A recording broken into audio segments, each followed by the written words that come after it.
Hello friends, welcome to study कर। Daily current affairs में आज हम डिस्कस करने वाले हैं 23 सितंबर 2022 के मोस्ट इंपॉर्टेंट करंट अफेयर्स के क्वेश्चन। तो आप इस लेक्चर को बहुत ही ध्यान से लास्ट तक देखिएगा। चैनल पर अगर आप नए हैं तो चैनल को सब्सक्राइब कर लें, बेल आइकन दबा लें जिससे आपको समय पर और सबसे पहले नोटिफिकेशन मिल सकेगा। अगर आप किसी भी कॉम्पिटिटिव एग्जाम की तैयारी कर रहे हैं तो आप हमारे ऐप को डाउनलोड कर लें। ऐप का लिंक डिस्क्रिप्शन में दिया गया है, तो वहां पर आपको पीडीएफ भी मिल जाएगा। इसके अलावा आप फ्री टेस्ट भी दे सकते हैं। तो दोस्तों, फ्री टेस्ट और पीडीएफ के लिए आप हमारा ऐप जरूर डाउनलोड कर लें। आज का मोटिवेशन है, बड़ी कामयाबी पाने के लिए छोटे छोटे बदलाव करना बहुत जरूरी है। यानी अगर आप बड़ी कामयाबी प्राप्त करना चाहते हैं, बड़ी सफलता प्राप्त करना चाहते हैं, तो उसके लिए आपको छोटे छोटे बदलाव करना बहुत जरूरी है। आज का फर्स्ट क्वेश्चन है, विभिन्न राज्यों के पर्यावरण मंत्रियों का सम्मेलन किस राज्य में हो रहा है? तो ये गुजरात में हो रहा है। 23 और 24 सितंबर को यह सम्मेलन होने वाला है और इसका उद्घाटन 23 सितंबर को प्राइम मिनिस्टर मोदी जी करेंगे। इसका उद्देश्य यह है कि जो प्लास्टिक प्रदूषण है और जो जलवायु परिवर्तन है, इससे केंद्र और राज्य की सरकारें किस प्रकार से आपस में तालमेल बिठा करके इनको खत्म करने की बात करेंगी। दोस्तों, अभी हाल ही में हिमाचल प्रदेश की धर्मशाला में पर्यटन मंत्रियों का भी सम्मेलन हुआ है। तो ये दोनों बातें याद रखिएगा कि पर्यावरण मंत्रियों का सम्मेलन गुजरात में हुआ है और पर्यटन मंत्रियों का सम्मेलन कहाँ हुआ है? हिमाचल प्रदेश के धर्मशाला में हुआ है। भारत के वर्तमान में पर्यावरण मंत्री कौन है? भूपेंद्र यादव है। अभी हाल ही में कुछ सम्मेलन आयोजित किए गए हैं, जैसे विश्व डेयरी सम्मेलन ग्रेटर नोएडा में आयोजित किया गया है। उद्घाटन प्राइम मिनिस्टर मोदी जी ने किया था। इसके अलावा गुजरात के अहमदाबाद में केंद्र राज्य विज्ञान सम्मेलन का भी उद्घाटन किसने किया था? पीएम मोदी ने। बेंगलुरु में मंथन सम्मेलन का आयोजन किया गया था, जिसका उद्घाटन किसने किया था? सड़क परिवहन और राजमार्ग मंत्री नितिन गडकरी ने। इसके अलावा दोस्तों, अभी हाल ही में पहला होम्योपैथी अंतर्राष्ट्रीय स्वास्थ्य शिखर सम्मेलन का भी आयोजन यूएई में किया गया है और यूएई के दुबई में इसका आयोजन किया गया है। तो पहला होम्योपैथी अंतर्राष्ट्रीय स्वास्थ्य शिखर सम्मेलन कहाँ हुआ है? दुबई में हुआ है।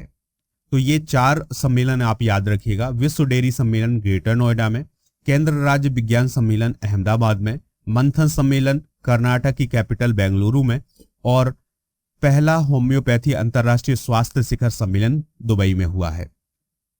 अगला क्वेश्चन है, एल्विस अली हजारिका का संबंध किस राज्य से है, जिन्होंने अभी 40 वर्ष की उम्र में नॉर्थ चैनल पार किया है?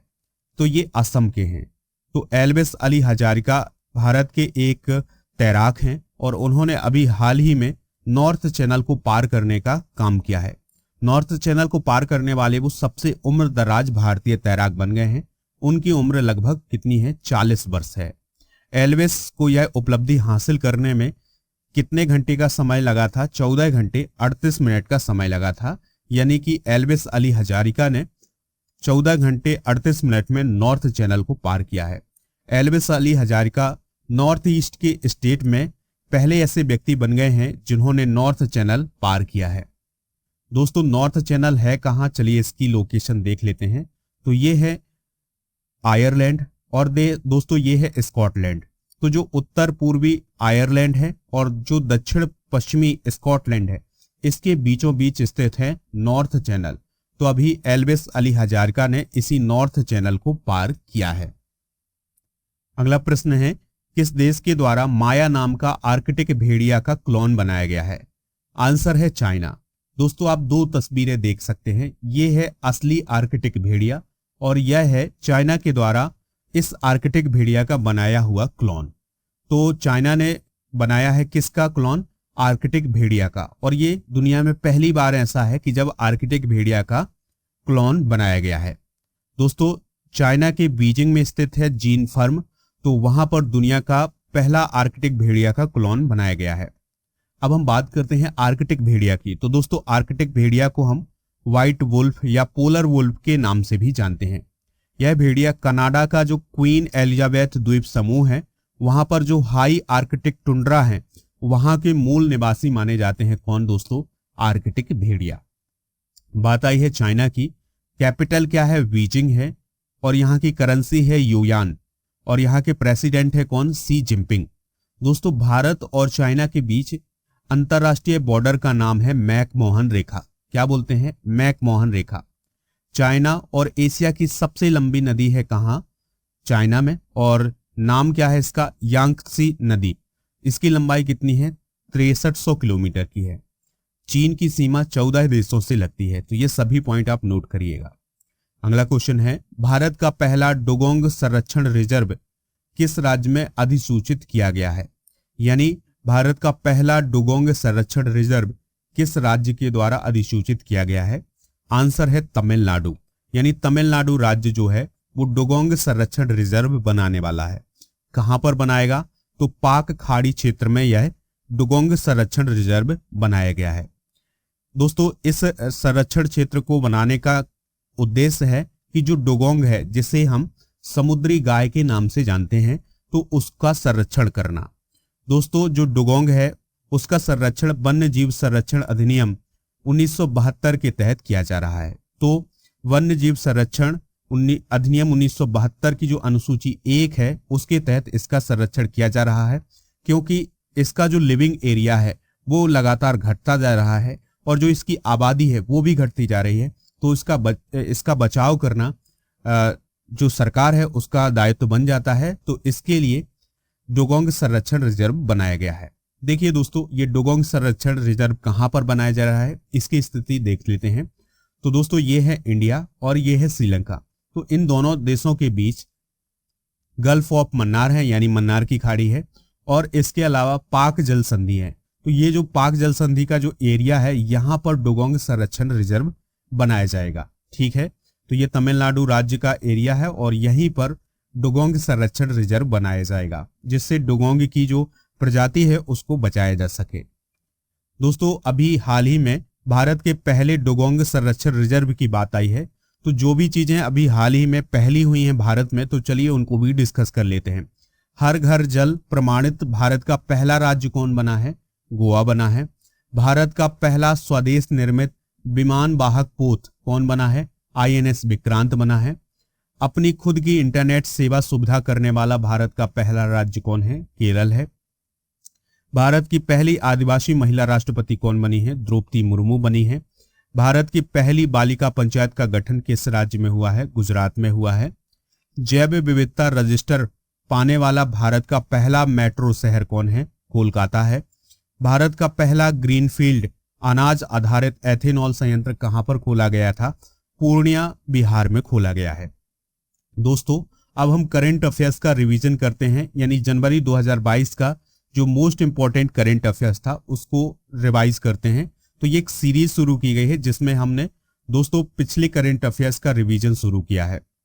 तो जनवरी 2022 में भारत का सबसे बड़ा इलेक्ट्रिक व्हीकल चार्जिंग स्टेशन कहां पर स्थापित किया गया है? गुड़गांव में खोला गया है।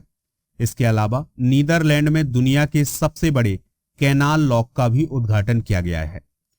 दोस्तों गूगल के द्वारा यह कहा गया है कि जो भारतीय एयरटेल है उसमें $1 बिलियन का निवेश करेगा कौन? गूगल। लोकसभा सचिवालय के द्वारा कौन सा ऐप लॉन्च किया गया है? डिजिटल संसद ऐप लॉन्च किया गया है। सुभाष गर्ग के द्वारा एक पुस्तक लिखी गई है, नाम है उसका द $10 ट्रिलियन ड्रीम। ठीक है, और इसके अलावा भारत सरकार ने अनंत नागेश्वरन को मुख्य आर्थिक सलाहकार नियुक्त किया गया है। मराठी लेखक और सामाजिक कार्यकर्ता हैं अनिल अवचट, तो उनका भी निधन हुआ है। भारत का पहला ग्राफीन नवाचार केंद्र कहां पर स्थापित किया गया है? केरल में स्थापित किया गया है। और जो सत्यमंगलम टाइगर रिजर्व है उसको TX2 पुरस्कार मिला है। तो ये सभी पॉइंट आप नोट करिएगा। दोस्तों अगर आपको PDF प्राप्त करना है तो PDF मिलेगा आपको ऐप पर और टेलीग्राम चैनल पर।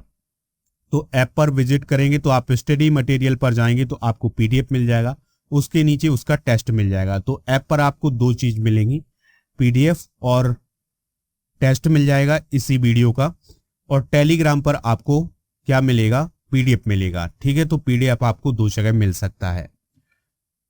अगला क्वेश्चन है, महाराष्ट्र सरकार के द्वारा दौलताबाद किले का नाम बदलकर क्या कर दिया गया है? तो देवगिरी किला कर दिया गया है। किसके द्वारा दोस्तों? महाराष्ट्र की गवर्नमेंट के द्वारा। तो यह किला महाराष्ट्र के औरंगाबाद के पास देवगिरी गांव में स्थित है और यह पहले यादव राजवंश की राजधानी हुआ करता था। दोस्तों बात आई है महाराष्ट्र की, तो मुख्यमंत्री कौन है? एकनाथ शिंदे हैं।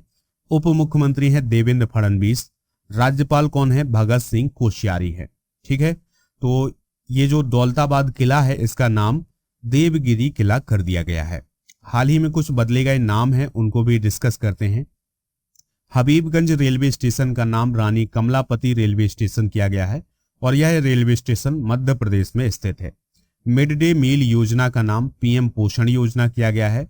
राजीव गांधी खेल रत्न पुरस्कार का नाम मेजर ध्यानचंद खेल रत्न पुरस्कार किया गया। फैजाबाद स्टेशन का नाम अयोध्या कैंट स्टेशन। पाताल पानी स्टेशन का नाम टांट्या भील स्टेशन और जो फेसबुक कंपनी थी उसका नाम मेटा कर दिया गया है। अगला क्वेश्चन है, चेन्नई ओपन 2022 का खिताब किसने जीता है? इंपॉर्टेंट है। तो जो चेन्नई ओपन है ये टेनिस से रिलेटेड है। तो चेन्नई ओपन 2022 का खिताब जो है वो लिंडा फ्रुहेटोवाज ने जीता है। किसने जीता है दोस्तों? लिंडा फ्रुहेटोवाज ने। तो चेन्नई ओपन 2022 का 7वां संस्करण 12 से 18 सितंबर 2022 के बीच चेन्नई में आयोजित किया गया है। तो जो सिंगल्स का खिताब है ये लिंडा फ्रुहेटोवाज ने जीता है, जो कि चेक रिपब्लिक की हैं। और डबल्स का खिताब लुइसा स्टेफनी ने जीता है और उनकी साथी थे कौन? ग्रिब्ला डॉर्वोवस्की। तो इन दोनों लोगों ने डबल्स का खिताब जीता है। दोस्तों याद रखिएगा कि ये जो चेन्नई ओपन्स हैं ये वुमेन्स टेनिस से रिलेटेड टूर्नामेंट है। ठीक है, जिसका आयोजन अभी हाल ही में किया गया है। इसका पिछला संस्करण 2008 में किया गया था और 2008 से दोस्तों सीधे 2022 में इसका आयोजन किया गया है। तो इसको किसने जीता है? चेक रिपब्लिक की लिंडा फ्रुहेटोवाज ने जीता है। दोस्तों यह टूर्नामेंट जो है वो हार्ड कोर्ट पर आयोजित किया जाता है। बात आई है टेनिस की, तो इस साल के ग्रैंड स्लैम भी डिस्कस कर लेते हैं। ऑस्ट्रेलियन ओपन राफेल नडाल ने जीता है और एस्ले वार्टी ने जीता है। फ्रेंच ओपन राफेल नडाल और येगा स्विएटेक ने जीता है। विंबलडन का खिताब 2022 का नोवाक जोकोविच और एलेना रायबकीना ने जीता है। यूएस ओपन 2022 का खिताब कार्लोस अल्कारेज और येगा स्विएटेक ने जीता है। तो ये पॉइंट भी आप नोट कर लीजिएगा। अगला क्वेश्चन है, स्मिता पाटिल मेमोरियल पुरस्कार 2022 से किसे सम्मानित किया गया है? तो स्मिता पाटिल मेमोरियल पुरस्कार 2022 से आलिया भट्ट को सम्मानित किया गया है। तो प्रियदर्शनी एकेडमी के द्वारा स्मिता पाटिल मेमोरियल पुरस्कार 1986 से दिया जा रहा है। किसको दिया जाता है दोस्तों यह पुरस्कार? तो उन अभिनेत्रियों को दिया जाता है जिन्होंने अभिनय के क्षेत्र में उल्लेखनीय काम किया हो। तो यह पुरस्कार किसको दिया गया है? आलिया भट्ट को दिया गया है। ठीक है दोस्तों, तो ये पॉइंट आप नोट करिएगा। हाल ही में कुछ प्रमुख पुरस्कार 2022 के चर्चा में रहे हैं, उनको डिस्कस करते हैं। जैसे रॉयल गोल्ड पुरस्कार 2022 किसे दिया गया है? बालकृष्ण दोषी को दिया गया है, जो कि एक वास्तुकार हैं। वेस्ट इंफ्रास्ट्रक्चर प्रोजेक्ट पुरस्कार 2022 का खिताब अटल सुरंग को दिया गया है। चमेली देवी जैन पुरस्कार 2021 का पत्रकार आरिफा जौहरी को दिया गया है। वोल्टज मान मेडल 2022 प्रोफेसर दीपक धर को दिया गया है। राष्ट्रीय जल पुरस्कार 2020 में सर्वश्रेष्ठ राज्य का पुरस्कार किसे दिया गया है? उत्तर प्रदेश को दिया गया है। तो ये सभी पुरस्कार भी आप नोट कर लीजिएगा। अगला क्वेश्चन है, किस दिन विश्व गैंडा दिवस के रूप में मनाया जाता है? तो किस दिन को विश्व गैंडा दिवस के रूप में मनाया जाता है? 22 सितंबर को। दोस्तों गैंडों के अवैध शिकार पर अंकुश लगाने के लिए और उनके शिकार को रोकने के लिए और इस लुप्त प्राय प्रजाति को बचाने के लिए हर साल 22 सितंबर को विश्व गैंडा दिवस मनाया जाता है। पहली बार 2010 में मनाया था। किसके द्वारा? वर्ल्ड वाइल्ड लाइफ फंड के द्वारा, यानी WWF के द्वारा यह दिवस 2010 में मनाया गया था। दोस्तों भारत दुनिया का सबसे बड़ा एक सींग गैंडे वाला देश है, यानी कि भारत में एक सींग वाला गैंडा पाया जाता है। इसके अलावा दुनिया में और कहीं नहीं पाया जाता है। जो असम राज्य है, असम राज्य का जो काजीरंगा नेशनल पार्क है दोस्तों, वहां पर गैंडों की संख्या जो है सर्वाधिक पाई जाती है। ठीक है, तो ये पॉइंट आप नोट करिएगा। अगला क्वेश्चन है, किस राज्य सरकार ने राज्य की पुलिस को 20 दिनों की आकस्मिक छुट्टी देने का फैसला किया है? तो वह सरकार है दोस्तों महाराष्ट्र की। तो महाराष्ट्र की गवर्नमेंट के द्वारा क्या किया गया है कि जो महाराष्ट्र पुलिस है उसको अब 20 दिनों की आकस्मिक छुट्टी मिल सकती है। इससे पहले 12 दिनों की आकस्मिक छुट्टी मिलती थी, यानी 12 आकस्मिक छुट्टियां मिलती थी। अब कितनी छुट्टियां मिलेंगी दोस्तों? 20 आकस्मिक छुट्टी मिलेंगी। नेक्स्ट क्वेश्चन है, प्लास्टिक प्रदूषण से निपटने के लिए एनसीसी ने किसके साथ समझौता किया है? तो यूनाइटेड नेशन एनवायरनमेंट प्रोग्राम के साथ अभी हाल ही में एनसीसी ने समझौता किया है। तो राष्ट्रीय कैडेट कोर और संयुक्त राष्ट्र पर्यावरण कार्यक्रम यानी यूएनईपी ने 22 सितंबर 2022 को नई दिल्ली में रक्षा मंत्री राजनाथ सिंह की उपस्थिति में एक समझौते पर हस्ताक्षर किए हैं।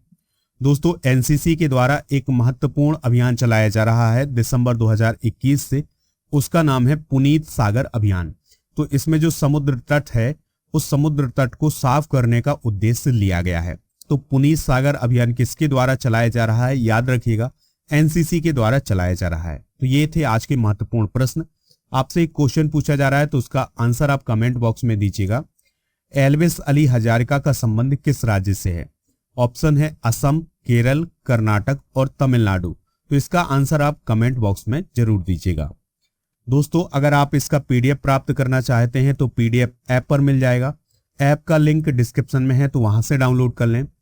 और दोस्तों, ऐप पर आपको फ्री टेस्ट भी मिल जाएगा, तो दोनों के लिए आप ऐप डाउनलोड करें। टेलीग्राम पर भी आपको इसका पीडीएफ मिल जाएगा, तो टेलीग्राम का लिंक भी डिस्क्रिप्शन में है, तो वहां से आप उसको डाउनलोड कर सकते हैं। दोस्तों, हमारे ऐप पर मंथली करंट अफेयर्स का पीडीएफ और हाल ही में जो नियुक्तियां हुई हैं उसका पीडीएफ और साइंस के 1000 से अधिक प्रश्नों का जो पीडीएफ है वो आपको ऐप पर मिल जाएगा। तो इन सभी को भी आप डाउनलोड कर लीजिएगा। लेक्चर पसंद आया हो तो आप इसे लाइक कर दें, शेयर कर दें सभी दोस्तों को, सभी सोशल मीडिया प्लेटफॉर्म पर। जय हिंद, वंदे मातरम।